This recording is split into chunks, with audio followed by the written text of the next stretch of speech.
Salut à toi, j'espère que tu vas bien. Dans cette vidéo, je vais te montrer comment faire pour être le mieux préparé possible au prochain bull run en 2024. Tu seras ainsi dans les meilleures conditions pour faire le moins d'erreurs possible et gagner le maximum d'argent. Si tu me découvres dans cette vidéo, moi c'est Crypto Libre et ici on parle de finance, d'investissement, de crypto-monnaie et bien plus encore. Donc si tu souhaites atteindre la liberté financière ou devenir riche, tu es sur la meilleure chaîne.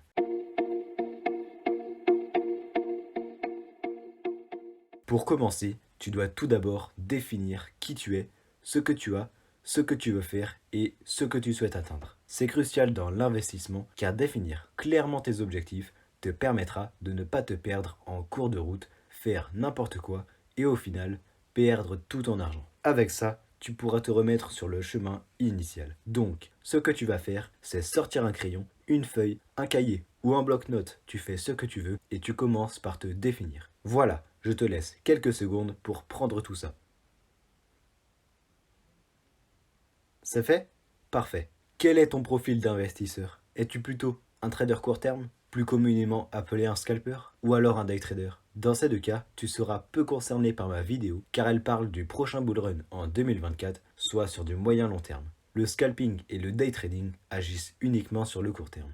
Tu es peut-être un trader moyen terme qui fait du swing trading sur des échelles daily ou weekly, ou tout simplement un investisseur long terme qui investit sur la valeur pour les 5 ou 10 prochaines années. Tout type d'investisseur se respecte. Quoi qu'il en soit, tu dois trouver et définir le tien. Bien, maintenant que tu sais quel investisseur tu es et que tu ne joueras que dans cette catégorie, tu dois définir combien d'argent tu possèdes et combien es-tu prêt à allouer dans les crypto-monnaies. Tu peux d'abord commencer avec un pourcentage de ton capital actuel, puis allouer tous les mois une partie de tes revenus dans le marché. Ça te permettra de pouvoir, par exemple, commencer un dollar cost average sur une ou plusieurs cryptos si tu fais du swing trading ou du long terme. Au fur et à mesure, ton capital grandira et tes cryptos prendront de la valeur si tu les as bien sélectionnés. Ensuite, tu dois définir ce que tu veux faire sur ce marché. C'est assez large car tu peux par exemple définir ta stratégie d'investissement comme un DCA ou un achat par palier, ta stratégie de vente, les cryptos que tu veux acheter, le secteur auquel tu veux t'exposer, si tu souhaites faire un peu de DeFi,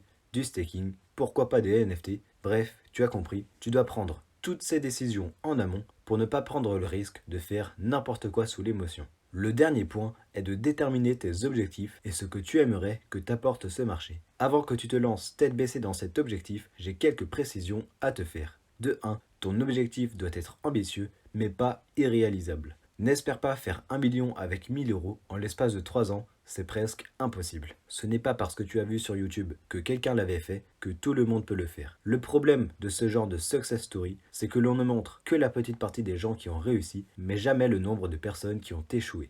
Et c'est normal. Qui irait dire à tout le monde qu'il a perdu 10 000 euros en 6 mois sur le marché crypto? Personne. Et le problème en résulte là. Tu ne sauras jamais le nombre de perdants dans l'histoire. Si pour un gagnant, tu as 1000 perdants, tu le vois par toi-même, le ratio est très négatif. Mieux vaut ne pas y toucher. En second point, suis ton objectif, mais ne t'y accroche pas coûte que coûte. Si tu t'étais fixé de passer de 1000 euros à 50 000 euros et qu'à un moment donné, tu penses que le top du bull run est proche, mais que tu n'es qu'à 40 000 euros, ne cherche pas, vends. Avoir des objectifs, c'est bien, mais ils ne doivent pas être un poids. J'ai fait cette erreur de m'accrocher jusqu'au dernier centime à mon objectif et au final, j'ai perdu beaucoup d'argent. Tant pis si tu as fait un x40 au lieu d'un x50, c'est déjà excellent. Ce sera toujours mieux que ton livret A, la bourse, l'immobilier ou n'importe quel marché. Prends ce que le marché te donne et ne le refuse pas, car il te le reprendra avec plaisir tout de suite après. Si tu vois 5 euros par terre, tu le ramasses. Alors pourquoi tu ne le fais pas sur le marché? Merci de me dire en commentaire quelle vidéo tu aimerais voir sur la chaîne, car avec le bear market, je suis à court d'idées, donc tu m'aideras beaucoup. N'oublie pas de t'abonner à la chaîne et de liker la vidéo si tu aimes mon contenu pour agrandir ensemble la chaîne.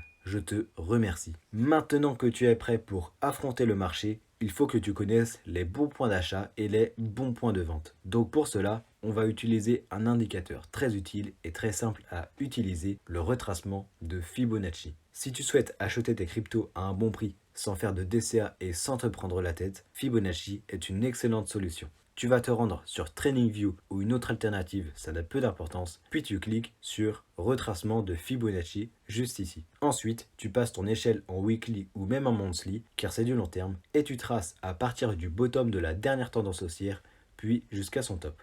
Ensuite, tu vas dans les paramètres du retracement et tu peux le configurer comme moi.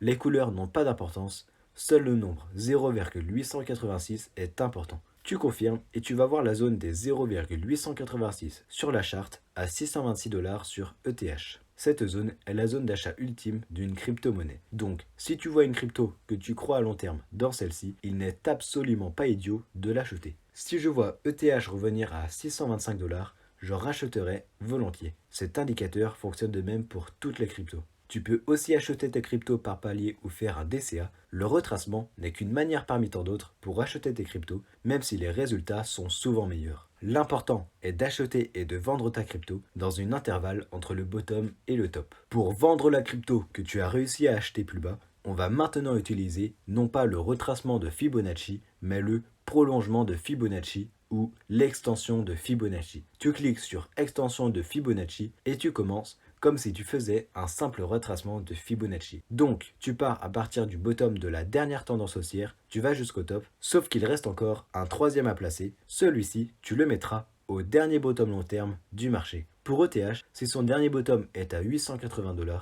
on peut tracer l'extension. Ensuite, tu vas dans les paramètres et tu coches les mêmes cases que les miennes. Voilà, tu as maintenant 5 zones de vente disponibles. La première à 8626 $, la deuxième à 13 413 $, la troisième à 18 201 $, l'avant-dernière à 21 160 $ et la dernière à 22 989 $. Si tu veux la jouer très safe, tu peux t'arrêter au premier palier et si tu veux la jouer safe, tu peux le faire au deuxième palier. Le prix a de fortes chances de l'atteindre. Ensuite, c'est plus risqué. Le troisième palier passe souvent, mais pas tout le temps. Le quatrième est à utiliser de préférence pour les cryptos à petite capitalisation et non pas pour les grosses comme ETH. Pareil pour le cinquième et dernier palier qui est la suite arithmétique des 3 premières zones. On va se rendre sur le graphique du Bitcoin et faire la même extension de Fibonacci. Les 5 zones s'affichent et on peut même en rajouter une dernière, la zone des 2, qui n'est rien d'autre que le double de cette extension. Beaucoup de gens n'hésitent pas à vendre dans celle-ci, actuellement à 150 000 $ si on garde notre bottom. Parce que si le bas du marché change et passe à 10 000 $ par exemple, il faudra aussi changer l'extension de Fibonacci en plaçant le dernier point à 10 000 $.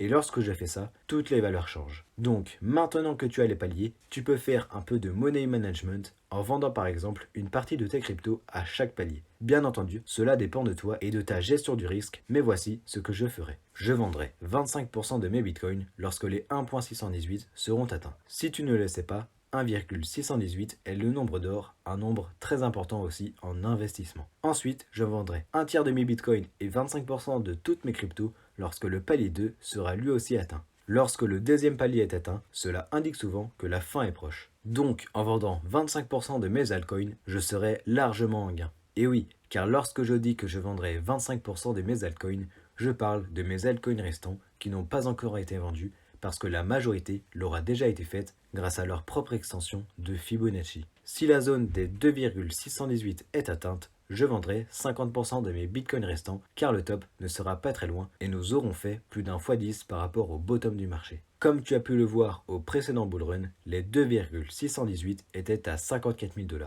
Il ne me restera plus que 25% de tous mes bitcoins possédés lorsque j'arriverai aux 3,618. Si nous y arrivions, ce qui n'a pas été le cas dans ce bullrun, je vendrai 50% de mes bitcoins et vendrai tous mes bitcoins restants, ou alors 90% si nous touchons les 4,618. Si tu es un peu frileux, tu pourras le faire au 4,236. Mais les 3 derniers paliers sont très incertains car ils n'ont pas été visités l'année dernière. Lorsque tu vends tes cryptos, vends-les toujours quelques pourcents avant le chiffre exact, parce que les baleines vont vendre 1 ou 2% avant pour piéger le maximum de monde. Tu dois donc anticiper cela. Par exemple, pour le palier 1, au lieu de vendre à 124 000 $, tu pourras le faire à 120 000 $, voire 119 000 pour être sûr. Tu auras donc vendu 4% en dessous du palier. Tu l'as sans doute vu l'année précédente, tout le monde attendait Bitcoin à 70 000 $ et au final, il a marqué son top à 69 000. On passe à mon portefeuille pour le bear market. Légèrement en baisse de quelques pourcents, il ne bouge pas beaucoup. Je l'avais commencé en fin juillet avec 7 000 $, le marché est plat depuis quelques mois. Si tu ne sais pas de quoi je parle, regarde ma vidéo faite sur le sujet, elle s'affiche ici. Sinon, tu as simplement à écrire portefeuille bear market crypto libre sur YouTube. Tu sais maintenant quoi faire pour te préparer au prochain bullrun dans les meilleures conditions possibles. Si tu respectes ton plan et ce que tu t'es fixé sans faire n'importe quoi sous le coup des émotions, ça se passera bien pour toi. Merci d'avoir regardé la vidéo jusqu'à la fin et on se revoit lundi prochain.